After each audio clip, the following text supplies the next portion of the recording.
Tonight, the Prime Minister's picks, his cabinet unveiled.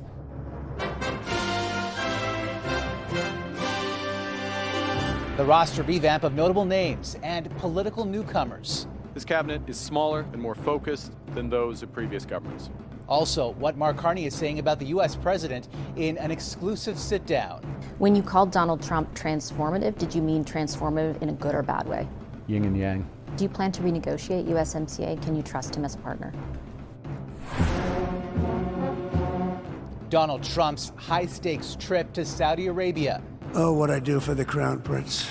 The lucrative deals and backlash over a lavish gift. Which major car maker is pumping the brakes on a multi-billion-dollar EV investment in Canada? Plus, a judge resentences the Menendez brothers. And coming out of the woodwork, a little unsure what to do. The surprise encounter for an Alberta hiker. Still following me?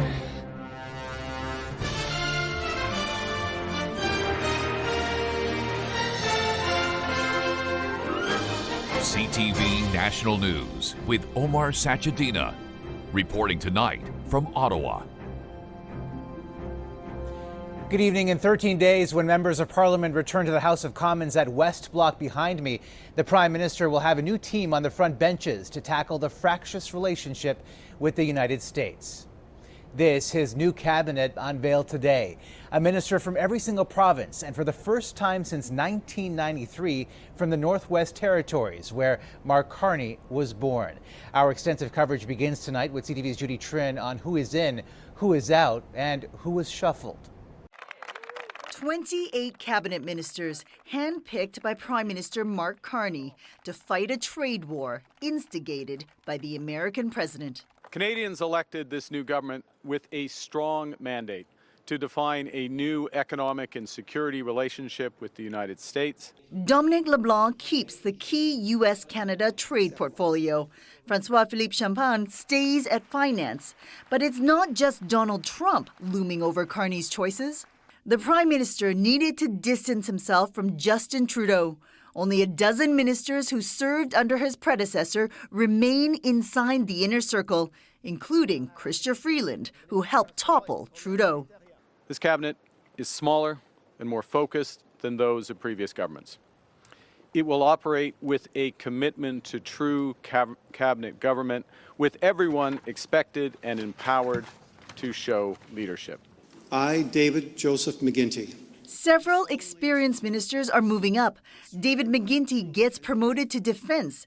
Anita Anand becomes Minister of Foreign Affairs, while Melanie Joly is shifted to a new role in industry. I don't think any economic portfolio is something that is not top of mind for Canadians. Carney's cabinet also has an equal number of men and women, including Quebec's Mandy Gulmasti, who is the first Indigenous person to lead the Ministry of Indigenous Services.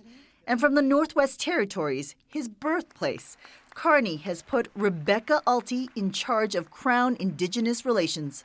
There are 15 new rookies on the front bench, outnumbering the veterans, but the Conservatives continue to target the old guard. The first disappointment is, unfortunately, his cabinet. He appointed Trudeau's old team and Trudeau's old advisors. Along with 28 ministers, Mark Carney also appointed 10 secretaries of state in junior positions. The new cabinet will meet on Wednesday. Omar. Straight to work. All right, Judy, thank you. 13 of the 28 ministers aren't just rookies to cabinet, they're rookies to federal politics. CTV's Mike Couture with a look at who they are. Canadians elected us with a mandate for change. Prime Minister Mark Carney says he's reflecting that mandate with 15 new members of cabinet. While some will have to learn on the job, others do have experience that could serve them well. New Minister of Natural Resources Tim Hodgson was a special advisor to Carney when he was the Governor of the Bank of Canada. Former Mayor of Vancouver Gregor Robertson will take over the housing portfolio. Immigration Minister Lena Metlidge-Diab was a member of the Nova Scotia government, and Health Minister Marjorie Michel did serve as Deputy Chief of Staff to Prime Minister Justin Trudeau. And some say Hodgson is one to watch. Having someone with ear to the Prime Minister, I think, is going to be valuable, and it sets up an entire reset of the Alberta relationship. But that province's premier does have a problem with the new Minister of Environment, Julie DeBrusen. Danielle Smith wrote on social media today that she believes, quote, the Prime Minister has appointed what appears to be yet another anti-oil and gas environment minister. There's always been a tension in any cabinet, regardless of partisan stripe, between the Energy and Natural Resources Minister and the Environment Minister. Both serve different stakeholders from different points of view. Lisa Raitt notes both those ministers are from ridings in the Toronto area. Still, with MPs from every province, the Prime Minister was able to have prairie representation in the form of Eleanor Olszewski, Rebecca Chartrand, and Buckley Belanger, a move that earned praise from Premier Scott Moe, who said he's looking forward to working with Belanger to build a stronger Saskatchewan within a strong Canada. We, as Canadians, had to take a look at this new mix of experience and others to see what kind of chemistry comes out of it. Prime Minister Carney says what's crucial now is making sure to get the most out of the experience around the table while also including those fresh perspectives. Omar. All right, Mike, thank you. And CTV's chief political correspondent, Vassy Kapelos, joins me now. And Vassy, you had a chance to speak with the Prime Minister exclusively today. And he talked about that complex relationship between himself and the U.S. president, specifically on the issue of trust. What did he have to say? Yeah, I mean, I wanted to know, we were in Washington last week covering that meeting. He used the word transformative in the meeting with Donald Trump to describe him right to his face. And I wanted to know, it's a specific word choice, right? Does he mean good or bad? And ultimately, can he trust Donald Trump as a negotiating partner? Have a listen to what he told me. When you called Donald Trump transformative, did you mean transformative in a good or bad way? Yin and yang. There's both. There's both? I said what I said. He is. What matters for Canadians is that the relationship with the U.S. has changed. I've been clear about that. For months. I think others were very slow to recognize that. I think it's now increasingly understood. Secondly, that it has bigger ramifications than just the U.S. The way the global economy is working is changing. We need to change. Working with President Trump, working with his team as possible, sovereign nation to sovereign nation, that's what I'm pursuing. Do you plan to renegotiate USMCA? Can you trust him as a partner? The sequencing, we'll see about the sequencing. I think the revealed preference of the U.S. is working on some of these sectoral aspects before broader trade deals. It is an advantage to us that USMCA exists. It is not right that it's being violated, but it is still an advantage that it exists. And we intend to make the most of our advantages in these negotiations. Do you trust him? I will work with them and negotiate with them, yeah. But do you trust him? Look, my answer is my answer. The other issue that came up, Vassy, was energy. He says his government will have the ability to address climate change, but also bring Canada's resources to market. So how does he plan on striking that delicate balance? Yeah, and I mean, he talked a lot in his previous life about reorganizing markets around the climate imperative. So I wanted to know, is it that Mark Carney or the campaign Mark Carney? He doubled down on bringing pipelines, for example, forward as support for them, and also talked about two irritants with Alberta, Bill C-69 and the emissions cap. Have a listen. First off, I've said repeatedly yes, first point. Secondly, that because I understand the need for that consensus, I'm a Prime Minister who can help create that consensus. You can't create a consensus on your own, but you have to drive processes that bring provinces along, bring the private sector in. Remember, I've got extensive experience. This is not just a concept to me. I have been involved in major energy projects for over 3 decades. I want a simple answer on will I support building a pipeline? Yes, that simple answer, given that multiple times. But I don't stop at that. As I mentioned, Omar, the big thing is Alberta and Saskatchewan say, well, you're saying that, but you've still got Bill C-69 and the emissions cap in place. Will that inhibit your ability to actually make good on your promises? He said to me for the first time since the campaign, which counters what he did say during the campaign, that he is willing to put those things both back on the table. So a bit of a reversal there. All right, Vassy, thank you so much. There's lots more. You can watch the full interview on our website, ctvnews.ca. The Prime Minister is also counting on his new team to help deliver an ambitious economic agenda.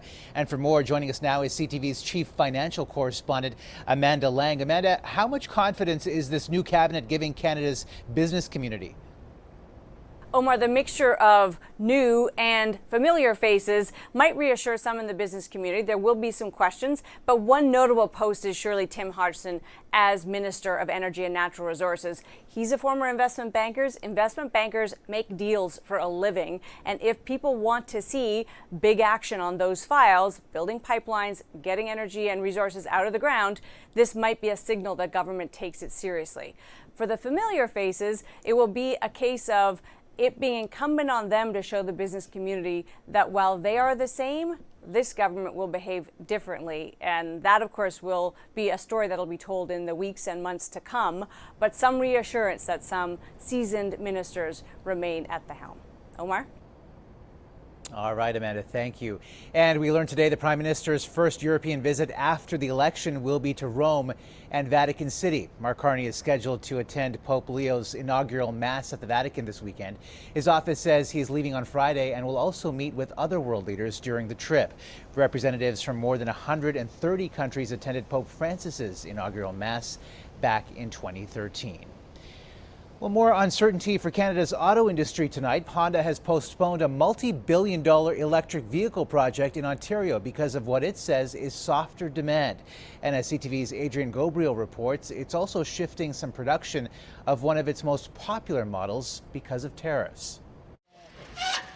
Hey, there we go. Now that's green. Political handiwork and plenty of glad handing were on full display in Alliston, Ontario, when the deal was first announced in April 2024. This is generational. In an email to CTV News, Honda says the recent slowdown of the EV market has led to an approximate 2-year postponement of the comprehensive value chain investment project in Canada. Ontario's premier, who championed the deal, is now in the hot seat. When those companies break their promise to workers and to communities, he just throws up his hands in the air. When I've talked to Honda, they've promised us they're going to continue on with their expansion. They're going to keep that facility moving forward. The Japanese auto giant had pledged a $15 billion investment. Ottawa came to the table with $2.5 billion in tax credits, while Ontario committed $2.5 billion in incentives to build a new electric vehicle manufacturing plant and open multiple EV battery facilities. Ottawa and Ontario have bet big on EVs. 2 years ago, when the bets were made, were way off base. We may end up with battery plants that aren't particularly busy in the early phases. Industry watchers say while slumping electric vehicle sales may be in part to blame, the Trump effect simply can't be ignored. Every day, up and down, the tariff roller coaster goes. And that uncertainty means if you're a business leader, you can't make any real decisions around investment until you have some stability, consistency, security going forward. When the $15 billion agreement was announced back in the spring of 2024, it was touted as the largest auto investment in Canadian history. The deal has now been parked. Adrian Gobriel, CTV News, Toronto. U.S. President Donald Trump is touting a multi-billion-dollar arms deal with Saudi Arabia on the first major foreign trip of his second term. CTV's Washington Bureau Chief Joy Malbin now on the common ground and the sticking points. Rolling out a royal welcome from a lavender carpet to Arabian horses, the U.S. president arrived to a lavish welcome in Saudi Arabia. Meeting with Crown Prince Mohammed bin Salman that U.S. intelligence concluded ordered the murder of Washington Post reporter Jamal Khashoggi in 2018. But these two leaders couldn't be friendlier. He's an incredible man. Known him a long time now. The president told a room of investors he's dropping U.S. sanctions against Syria, a major U.S. foreign policy shift. Why? Because the Crown Prince asked him to. I will be ordering the cessation of sanctions against Syria in order to give them a chance at greatness. Oh, what I do for the Crown Prince. It's a huge boost to a nation crippled by sanctions and civil war, and for the new rebel leader who ousted Syrian dictator Bashar al-Assad. What didn't go over too well? Asking Saudi Arabia to normalize relations with Israel. It's been an amazing thing, the Abraham Accords, and it's my fervent hope, wish, and even my dream that we'll soon be joining the Abraham Accords. Given the grinding war in Gaza, the ask, landed with a thud. Trump Tower. In a region key to the Trump family's financial interests, from luxury skyscrapers to golf courses, the president also here touting new deals. The U.S. agreeing to sell weapons worth $142 billion to Saudi Arabia in return for a promise to invest billions in America. The president meets with the new Syrian leader tomorrow before making his way to Qatar as Trump faces backlash at home for accepting their gift of a luxury jet. Omar? All right, Joy, thank you. And late this evening, a Los Angeles judge resentenced the Menendez brothers, Eric and Lyle, in the 1989 murder of their parents. The new sentence, 50 years to life, makes the siblings immediately eligible for parole after spending decades in prison. A decision on their potential release will be made at a parole hearing in June.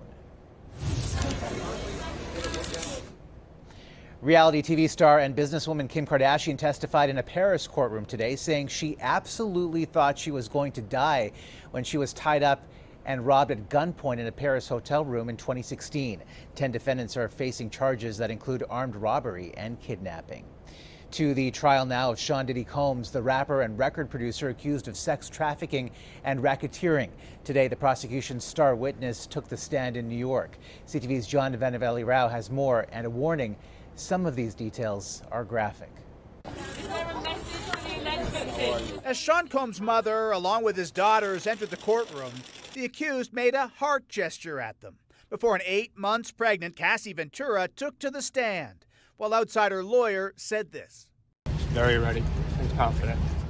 Ventura testifying she frequently endured physical abuse during her more than a decade-long relationship with Combs, telling the jury he would bash my head, knock me over, drag me, kick me in the head if I was down.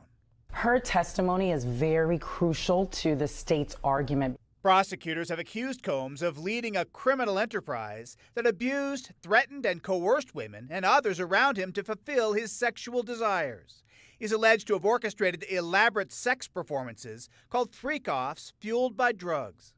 Ventura, an R&B singer, broke down at times as she described how male escorts would be hired to have sex with her, as Combs watched and directed the performance, saying she was 22 when first asked to participate.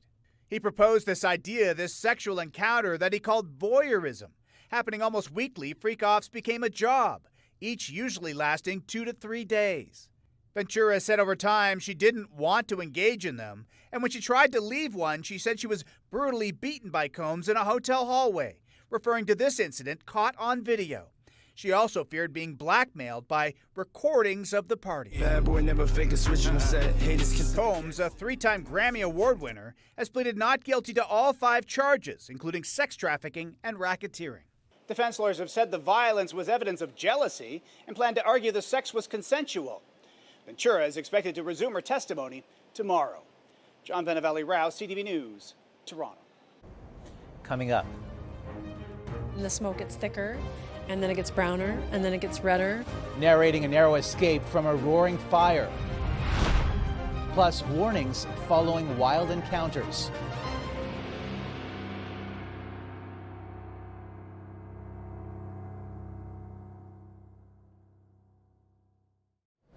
Raging wildfires in Manitoba triggered a state of emergency in parts of the province and forced harrowing escapes. It's just the unknown. I just want to know what's going on down there. I want to know if it's come right through our place. Is my place still okay? Do I have a place? And, you know, it's just all the uncertainty. Sweltering tinder-dry conditions and heavy winds have fueled at least 22 fires burning in a number of communities. Environment Canada expects poor air quality over the next few days as plumes of smoke linger. Nova Scotia RCMP have received more than 180 tips in connection to the search for 2 missing children. On the morning of May 2nd, Lily and Jack Sullivan were reported missing. The search through a heavily wooded area was scaled back on May 7th. And then on May 8th and 9th, the underwater recovery team searched bodies of water in the area, but no evidence was found. To date, 35 people have been identified for formal interviews as part of the investigation, including community members and those closest to the children. Still ahead, off-ice offense. Why a Panthers executive was handed a heavy penalty.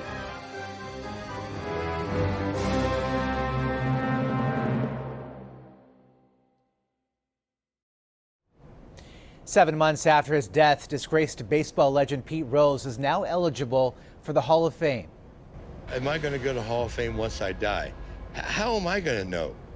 Major League Baseball Commissioner Rob Manfred removed all deceased players from the league's banned list, including Rose, shoeless Joe Jackson, and his teammates from the infamous 1919 Black Sox betting scandal.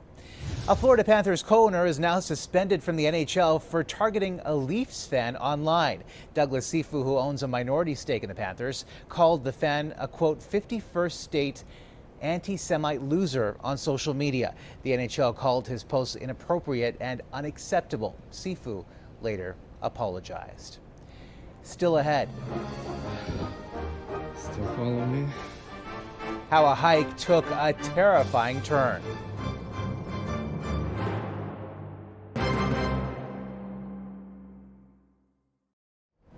A frightening encounter between a hiker and a grizzly bear in Banff has sparked a conversation around spring safety in the Canadian wilderness. CTV's Kathy Lee on what you need to know. Still following me? This encounter, a heart-pounding reminder of just how wild the wilderness can be. He went down a little bit further after the video, stopped at a stream, and he just got some water. Isaac Shaw documents the stressful moments before the grizzly strides by. And don't run. The man says he was hiking in Banff National Park when he and the Bruin came face to face. I was like a little unsure what to do. A lot of you guys mentioned that I should have just walked off the trail.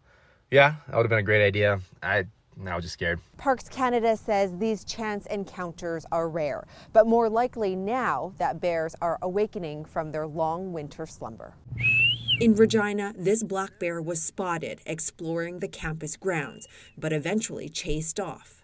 I was afraid that somebody would come out of their dorm or a student walking through the U of R would run into this bear. This is a time of year when we see younger dispersing bears traveling fairly large distances at times, and those can be the bears that get into trouble. With more bears out, the province of Saskatchewan and Parks Canada issued notices about bear safety. One expert reminding people what to do. Talk in a calm voice, face the bear, back away if the bear is approaching. Always have that spray ready to go for sure. Most importantly, be prepared to use it. And while these strategies are important to know when face-to-face with one of these, Gotta remain calm. Parks Canada says your best play is to avoid a bear altogether. Make noise on the trail so it's aware it has company. Kathy Lee, CTV News, Calgary. And that's a snapshot of this Tuesday from Ottawa. For all of us at CTV National News, thank you for watching. Good night, and see you tomorrow.